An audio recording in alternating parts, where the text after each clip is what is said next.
The late and great University of Texas football coach Darrell Royal won a national championship in '69. He won a couple of national championships. You know Darrell Royal? He was a friend of mine and a good friend to many people. Now, a lot of people looked up to this man. One of the people that looked up to him was a musician named Larry. Now, at this time in his life, Larry was in the prime of his country music career. He had #1 hits, and his life was rolling.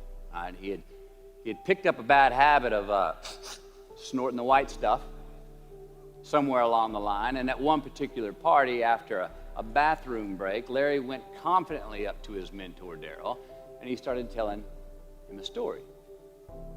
Coach Royal listened, as he always had, and when Larry finished his story and was about to walk away, Coach Royal put a gentle hand on his shoulder, and he very discreetly said, "Hey, Larry, you got something on your nose there, bud." Well, Larry immediately hurried to the bathroom mirror where he saw some of the white powder that he hadn't cleaned off his nose. He was ashamed.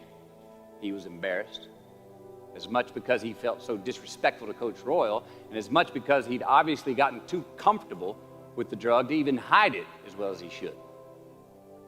Well, the next day, Larry went to Coach's house. He rang the doorbell. Coach answered, and he said, "Coach, I need to talk to you." Darrell said, "Sure, come on in." Larry confessed. He purged his sins to Coach. He told him how embarrassed he was and how he had lost his way in the midst of all this fame and fortune. And towards the end of an hour, Larry, who was in tears, he asked Coach, he said, "Coach, what do you think I should do?" The coach, being a man of few words, just looked at him and calmly said, "Larry, I have never had any trouble turning the page in the book of my life." Larry got sober that day, and he's been sober for the last 40 years.